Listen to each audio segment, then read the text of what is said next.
Power star Pawan Kalyan ప్రస్తుతం తన చిత్రాల షూటింగ్ ను వరుసగా పూర్తి చేస్తూ వెళ్లిపోతున్నారు. ఇటీవలే హరిహర వీరమల్లు ఓజీ, ఇప్పుడు ఉస్తాద్ భగత్ సింగ్ సినిమాను కూడా పూర్తి చేశారు. ఇప్పుడు పవన్ మరో సినిమా చేయబోతున్నారన్న వార్తలు హల్చల్ చేస్తున్నాయి. లేటెస్ట్ బడ్జెట్ ప్రకారం పవన్ తన తర్వాతి సినిమా కోసం దర్శకుడు సురేందర్ రెడ్డితో కలిసి పనిచేయబోతున్నట్టు సమాచారం. ఈ కాంబినేషన్ లో చాలా కాలం క్రితమే ఒక సినిమా అనౌన్స్ చేశారు. ఎస్ఆర్టీ ఎంటర్టైన్మెంట్స్ సంస్థ ఈ సినిమాను నిర్మించాల్సి ఉంది. కానీ పవన్ రాజకీయ మరియు సినిమా షెడ్యూల్ తో బిజీగా ఉండటంతో ఈ ప్రాజెక్ట్ ఆగిపోయింది. అయితే ఇప్పుడు పవన్, సురేందర్ రెడ్డి, నిర్మాత రామ్ తుల్లూరికి సినిమాను మొదలు పెడదామని చెప్పినట్టు వార్తలు వస్తున్నాయి. ఇది అధికారికంగా నిర్ధారణ కావాల్సి ఉంది. కానీ ఉస్తాద్ భగత్ సింగ్ తర్వాతే ఈ సినిమా ప్రారంభమయ్యే అవకాశం ఎక్కువగా కనిపిస్తుంది.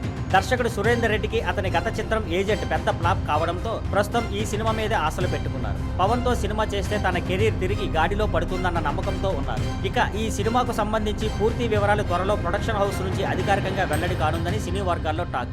గమనించదగిన విషయం ఏంటంటే ఈ సినిమా నిర్మాత రామ్ తుల్లూరి తెలంగాణలో జనసేన పార్టీకి చెందిన నేత కూడా కావడం విశేషం. Thank you for watching. Please like, share and subscribe.